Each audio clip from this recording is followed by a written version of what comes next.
स्नेही पात्माओं,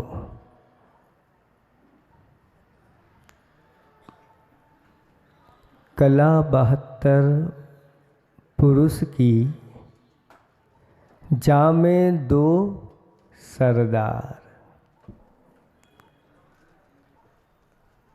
एक जीव की जीविका, एक जीव उद्धार। कलाएं तो बहुत होती हैं, अनेकों होती हैं। 72 कलाओं का वर्णन शास्त्रों में किया गया है, लेकिन उन सभी कलाओं में 2 कलाएं तो सरदार हैं, यानी मुख्य हैं, प्रधान है। पहली कौन सी है? एक जीव की जीविका। आजीविका की कला आना चाहिए। अगर वो कला नहीं आती है तो फिर ये सब चीज़ें करना आप चाहो तो बिना आजीविका के नहीं कर पाते। सबकी अपनी अपनी कलाएं होती हैं जिनके माध्यम से आजीविका करते हैं। लेकिन एक व्यक्ति ऐसा जिसने अपनी आजीविका का साधन नाट्य कला को बनाया, और ऐसी वह नाट्य कला लोगों के सामने प्रदर्शित करता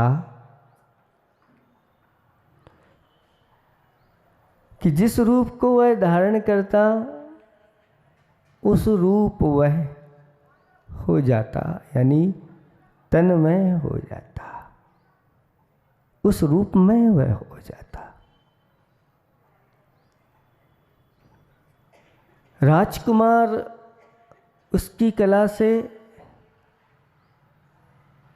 बहुत ही आकर्षित हैं और निरंतर उस कलाविद की वह प्रशंसा करते रहते हैं। ये जो रूप धारण करते हैं उनकी उस कला में कोई कमी नहीं दिखाई देती, चूँकि वह कलाविद जैन कुल में उनका जन्म हुआ था। राजकुमार की जो मंडली थी वह मंडली उन कलाविद की कला से,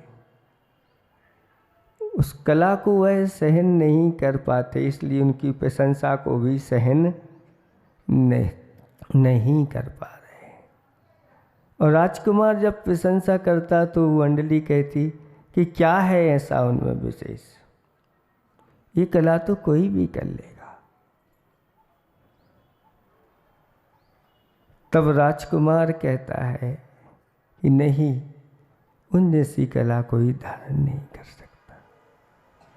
तो मंडली कहती है ठीक है, अगर वो कलाविद ही हैं तो ऐसी कला दिखाएं जिससे हम सब लोग संतुष्ट हो जाएं।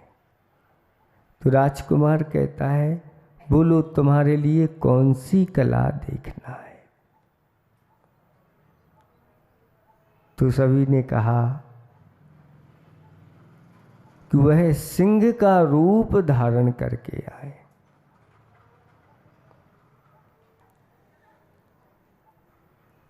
अब जैन कुल में जन्म लिया है और सिंह का रूप धारण करना है, और सिंह का जो पराक्रम होता है, सिंह की जो दहाड़ होती है, सिंह की जो चाल होती है, वो सभी कुछ देखने को मिलना चाहिए। और वह इस कला को दिखा नहीं पाएंगे और उनकी हंसी हो जाएगी पूरी की पूरी सभा में। लेकिन राजकुमार को विश्वास था राजकुमार ने उस कलाविद के सामने अपनी बात रख दी और कहा कि तुम्हें एक कला और दिखाना है। हमारी मंडली चाहती है कि ये कला दिखा दो, तो हम मान लेंगे कि वास्तव में आप कलाविद हैं। कलाविद कहता है, इतनी मैं कलाएं दिखा चुका हूँ, इसमें क्या आपको कोई संशय है? नहीं कलाविद, तुम्हारे लिए एक कला दिखाना है और वह है सिंह का रूप धारण करना है। कलाविद सोच में पड़ गया और विचार करके कहा, ठीक है, मैं इस कला को दिखा सकता हूँ, लेकिन राजा से एक खून माफ होना चाहिए। मंडली सोच रही थी कि ये तो अहिंसक हैं, ये वो कार्य नहीं कर पाएंगे। राजकुमार कहता है, ठीक है, मैं राजा से अनुमति ले लेता हूँ। राजा के पास जाकर के और अनुमति ले ली गई, सारी व्यवस्था बना दी गई। राजकुमार ने एक बकरे को ला करके वहाँ खड़ा कर दिया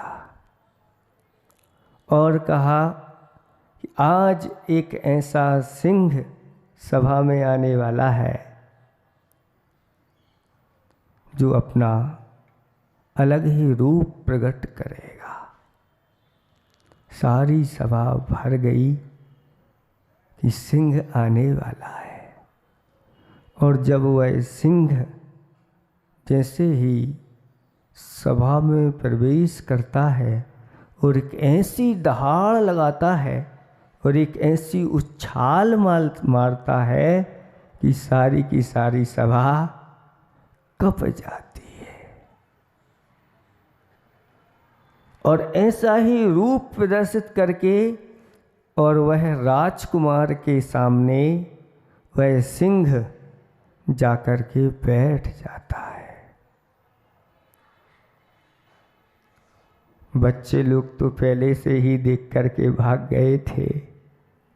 अंदर से कई लोगों के शंका हो रही थी कि ये असली है या नकली है। लेकिन राजकुमार तो सब जानता था, इसलिए राजकुमार के सामने जब शांत होकर के वह सिंह बैठ गया तो सिंह से राजकुमार ने क्या कहा, तू क्या कोई सिंह है? ऐसा भी सिंह होता है? सिंह के सामने बकरी हो और जीवित रह जाए। तू सिंह नहीं, तू तो गीदड़ है, गीदड़ है, गीदड़। बस इतना कहा नहीं कि सिंह के कानों में वो शब्द बार बार पड़ रहे हैं और सिंह जो होता है इन शब्दों को सहन नहीं कर सकता।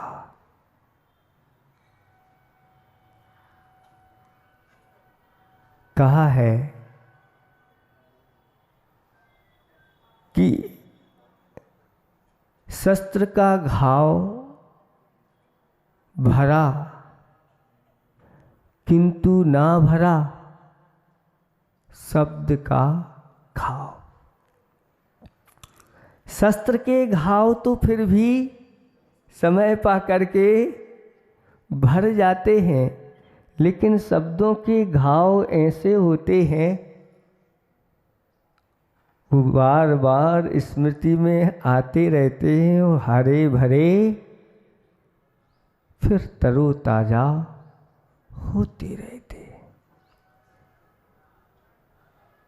और उस सिंह के अंदर सिंहता ऐसी प्रकट हुई क्रोध में आकर के और एक ऐसी छलांग राजकुमार के ऊपर ही हमला कर दिया और नीचे आकर के उसको पछाड़ दिया।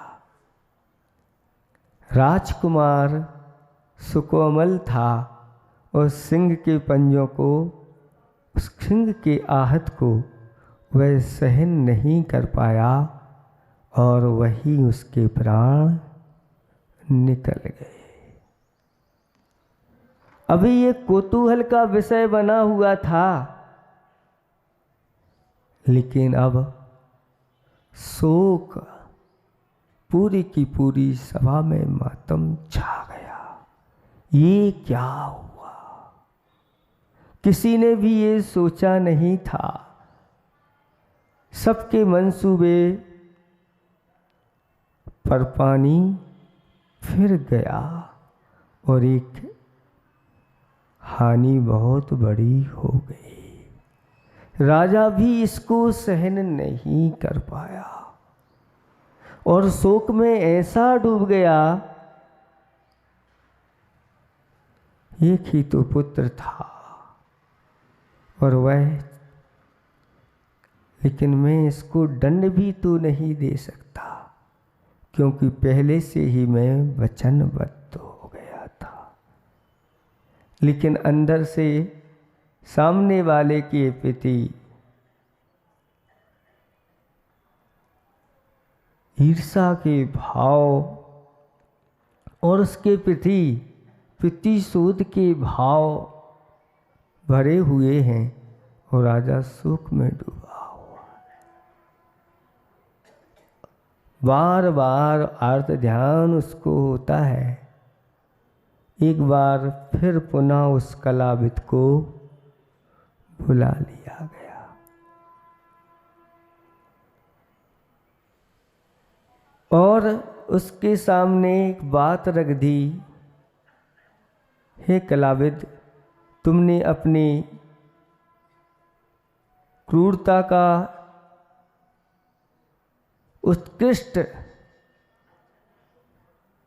वह दृश्य सामने प्रदर्शित कर दिया है। अब तुम शांत रूप भी हमारे सामने प्रदर्शित करो। तुम हमारे सामने साधु बन करके आओ, और ये सामान्य साधु नहीं, यथाजात दिगंबर मुद्रा को धारण करके आओ, क्योंकि उस शांत रूप को देख करके लोगों की कसाएं भी शांत हो जाती हैं। और आप आकर के मुझे ऐसा उपदेश दो, ये मेरा शोक मेरा दूर हो जाए।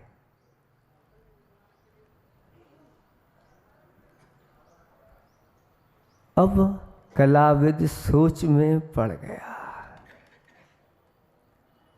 कि ये अभी तक मैंने जितने भी रूप दिखाए, अपनी कलाएं दिखाई हैं, उन कलाओं को दिखा करके फिर मैं अपने मूल रूप में आ जाता हूँ। लेकिन ये कला ऐसी कला है जो एक बार इस रूप को धारण कर लिया, क्योंकि ये अंतरंग की आत्मा का ऐसा स्वरूप है जो पापों की निजरा में कारण है। और इस रूप को धारण करके मैं पुनः वस्त्र तो धारण नहीं कर सकता, क्योंकि मैंने जैन कुल में जन्म लिया है। ये कोई स्वांग नहीं होता कि दिखाया और फिर पुनः उस दूसरे रूप में आ गए। ये कैसे होगा? लेकिन कलाविद के सामने चुनौती है। अगर नहीं दिखा पाए इस रूप को तो तुम दंड के पात्र बनोगे, और दिखा दिया तो फिर कहना ही क्या है। और विचार कर लिया और राजा से कहा कि 6 महीने का समय आप हमारे लिए दीजिए। 6 महीने बाद हम आपके सामने प्रकट हो जाएंगे। और वह घर जाकर के और साधना में लीन हो गया। महाराज के पास जाकर के पूरी साधना को सीख लिया। और जब वह अभ्यास के माध्यम से निष्णात हो गया कि किस प्रकार से अपने आत्म स्वरूप में प्रवेश किया जाता है और अपने माता पिता से और अपनी पत्नी से आज्ञा लेता है, अब हमारा यह संसार जो चल रहा था अब समाप्त होने को है। अब जो निर्वाह की कला थी वह कला निर्वाण की ओर फिर जाने वाली है। आप सब हमें आज्ञा दीजिए कि मैं इस मुनि पद का अच्छी तरह से पालन कर सकूं। और आज्ञा लेकर के दीक्षित होकर के और पिच्छी कमंडल लेकर के 6 महीने जैसे ही पूर्ण होते हैं और घोषणा करवा दी गई कि एक दिगंबर मुनिराज राजसभा में राजा को संबोधन करने के लिए आ रहे हैं। राजा ने भी उन मुनिराज के सम्मान में उच्चासन आदि रख दिया गया।